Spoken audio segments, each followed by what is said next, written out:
8:22 mga tol. Bali 00 kilometer tayo ngayon mga tol kasi unang biyahe. At ito yung gas natin mga tol. Tandaan nyo ang gas ano. Bali pinasukan tayo mga tol unang biyahe papuntang Las Piñas. Ayan na papunta dito. Medyo wala lang ganong signal dito sa amin. So ayan mga tol, puntahan na natin to, baka makakuha pa ng iba. So ayan, game. Unang biyahe ngayong December 24 mga tol. So 9:34 EM na mga tol at 28 km yung naitakbo natin. At nandito na tayo sa drop off location. Ang bill niya lahat, cash binayaran 1,002. Tapos yung kasama na yung toll na 69 pesos mga tol. Diyan sa 1,002 na yan, ano na yan, kasama na yung top up ni Grab dyan. So bali ang nangyari mga tol, nagpatay muna ako ng apps kasi yung pasahero ko sumuka yun mga tol. Sumuka. Ayan o, dami yung suka. So ayan, bali nagbigay siya sa akin ng 300 pesos para sa car wash. So ipapacar wash na natin to mga tol. So, delikado. Tulo dyan sa idyo.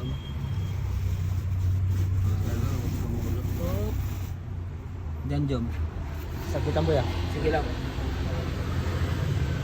Kaya, Jom. Ibitawan mo.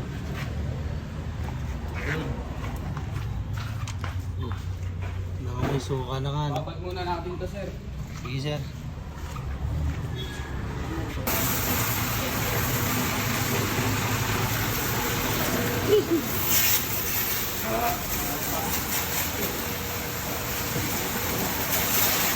Bata to, sir. Bata.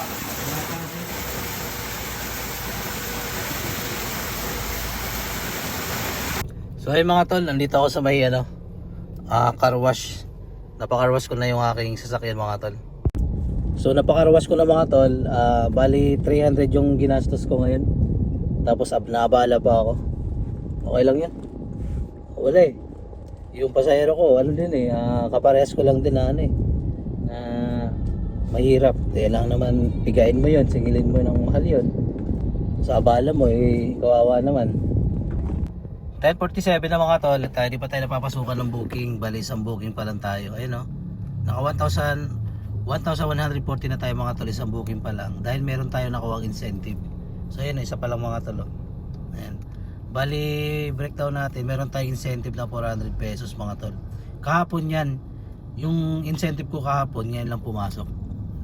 So ayun mga tol, sana kumita ako mga tol. Set di ako kasi walang pumapasok, kaya pinatay ko na lang yung set di mga tol. Sana pasukan tayo. Ayan. Wala mga tol eh. Sinukaan ako ng pasahero ko, naabala ako sa biyahe. Ang baho pala ng suka, maasim na ewan. Kaya ginawa ko, pinakarwas ko, pinasabunan ko. Buti na lang, hindi tumagos sa sa ilalim ng mating ng sasakyan. Kasi kung tumagos yun, ang mangyayari nun, detailing yun, nasa 4,500 daw, sabi nung nagkakarwash. Ayan mga tol, pinasukan tayo dito sa may Sapote, sa may Jollibee. So 1,056 sa atin mga tol. So wait lang, dyan na yung pasahero ko. 12:44 PM na mga tol. Bali 81 km na naitakbo natin. At nandito na tayo sa Balitches mga tol. So bali yung binayaran ng ating pasahero ay 1,460 kasama na po yung tol. Ang laki no. So check out na natin. At ayun, nandito na tayo mga tol. Bali yung kinita natin ngayon ay 2,100 mga tol. Dalawang booking pa lang no. Ayun na lang, nag-negative ako.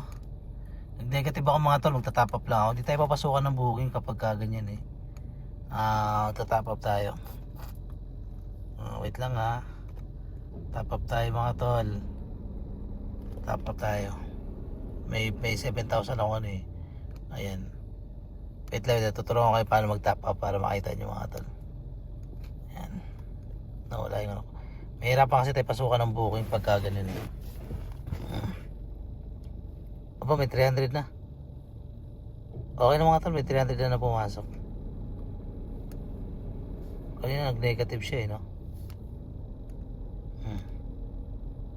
Okay na pala eh. Ayun na, pagka diba, ganito lang magtapa pa nga tol punta sa earnings, 373 diba? Pag nagtapa ka, pindutin mo lang yung cash wallet.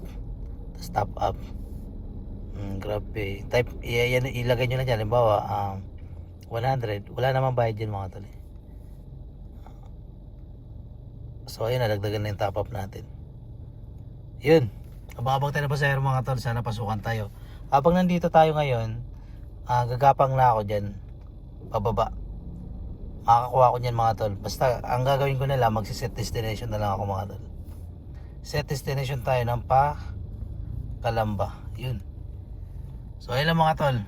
Bali, ang gagawin ko ngayon, lalabas na muna ako at hahanap ako ng makakainan. 5:07 na mga tol. Bali 149.3 km na po ang naitakbo natin. Bali wait lang Bali mga tol, nag-set din ako pa uwi dito ngayon sa Marikina. Bali naka 3,128 tayo mga tol at 5 booking lang, no? Grabe mga tol, 5 booking lang, naka 3,128 tayo. Bali mga tol, pauwi na ako, naghanap lang ako ng pasahero pa uwi. May mga pumapasok na opportunity pero sana sumakto yung ano natin, set din natin pa uwi. Ay makauwi na ako. Grabe kasi ngayon maulan, ang daming booking, mamimili ka lang talaga kasi na kapag ganito kasing panahon na sobrang demand ng booking, unang-una mataas ang ang surge. Kumbaga mas mataas ng konti ang pamasahe kumpara kapag regular yung yung panahon, hindi ganito na may okasyon o Pasko, December, ganun mga tol. Bare months, medyo mataas ang pamasahe talaga, yung tinatawag nilang demand surge. Ngayon kapag ganun maraming booking, may settings dito kay Grab na pag gusto mo nang umuwi, magsiset di ka, pero papasukan ka ng job opportunity. Dun sa job opportunity na yun mga tol, na kahit tawag nito kahit nakaset destination ka, bibigyan ka ng area na palayo, iba na yung area na hindi mo gusto. Yun. Bali, pag pumasok sa'yo yun, opportunity, dahil opportunity siya, nasa sa'yo na yun kung gusto mo siyang i-accept o gusto mo siyang i-ignore. Yan, kapag ka-ignore mo siya o kinancel mo siya, wala namang problema doon kasi hindi naman maapektuhan ng mo doon. Ano ba tawag ito, yung ratings. So walang problema mga tol. So ayun lang, sana pasukan tayo ng pauwi. So lakas ng ulan mga tol dito ako sa Marikina. Bali pinasukan ako ng booking papuntang Santa Lucia mga tol, 175 sa akin.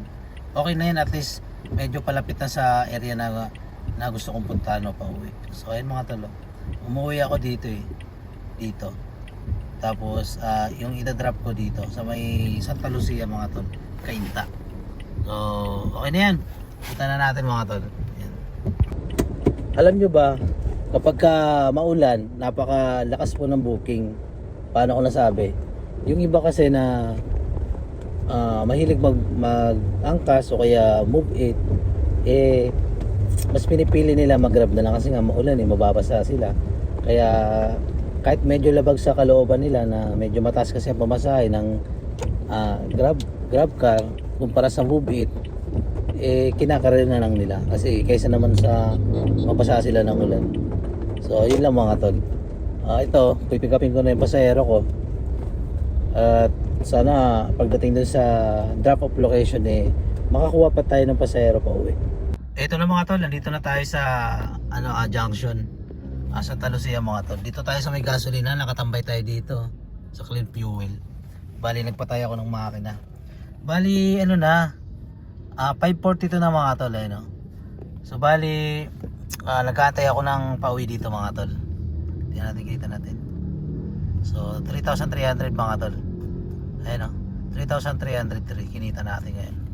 Bali marami pumapasok ng mga job opportunity pero wala, kailangan yung pauwi mga tol. So antay-antay lang tayo ng mga pauwi. Kaya dito muna tayo tatambay. So ayan na mga tol, may pumasok na mga tol sakto pauwi, malapit na 333. So kaya pick up na ito 333 sa akin. At ang pick up dito na sa likod lang mga tol. Tapos ang hatid niya ay saan ba to? Okay, dito mga tol, Tikling. Tapos uuwi na ako, dito na ako dadaan, diversion, the Speechport, doon na ako dadaan mga tol. Okay na to, kunin na natin mga tol. Pang 3.6.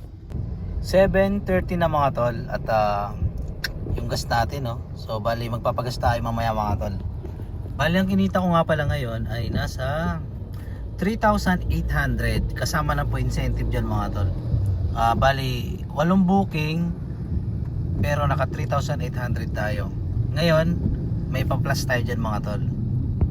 Bali 3,800 tayo mga tol no. At meron tayong tip na mga tol, ang tip ko nga pala ngayon ay umabot sa 800 mga tol. 6, 7, 8, totoo talaga. Yung nagbibigay ng 200. Ganito kasi kapag yung bear season, lalong lalo na kapag 24 at 25, napakadami po talaga nagbibigay ng tip. So 3,800 i-plus natin yung 800. Okay, 800. So naka 4,600 tayo mga tol. Ngayon magkakaltas tayo ng yung 4,600 na yon, labas na po yung top up doon. Kumbaga gross income ko na po yun. Bali ang ibabawas ko lang dito yung gas at yung panghulog ng sasakyan.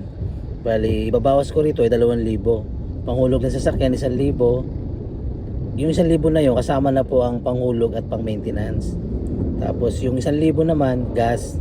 So 2,000 minus natin 4,600 minus 2,000. I-minus pa natin yung 500 para sa budget sa bahay. Minus 500. So meron tayong 2,100 mga tol na savings. Bali ang nangyari sa akin kanina, bumiyaya ko ng alas 8 So tingnan ko muna mga tol kung anong oras ako nag-umpisa. 8:15 pinasukan ako ng booking. Tapos naihatid ko yung pasahero nasa mga alas 10 na. Ngayon sinukahan pa yung sasakyan ko. At nagpa-carwash pa ako mga tol, pambira talaga. Mga 1 oras din ako mga tol naghanap ng car wash at nagpa-carwash. Inabot din ng 1 oras mahigit yun. So gumarahe tayo, nandito na ako sa Taytay Palengke, pauwi na ako sa bahay. So bali bumiyaya ako ng alas 8, alas 7 na ako gumarahe. So bali 11 hours ako mga tol bumiyaya, naka 4,600 tayo. So ayun yung gas natin mga tol, sumobra pa ng 1 guhit dito ako sa Unioil nagpagas. Ayun. May discount pa ako dyan na 53 pesos mga tol. Ay hindi makita, basta 1,000 yun. And tapos pupunta ako dyan sa Dunkin Donut, bibili ako ng pasalubong sa aking mga Junakis, sa aking mga anak. So ayun lang mga tol, thanks for watching. Thank you very much. 171 km yung tinakbo nyo. So yan, thank you mga tol.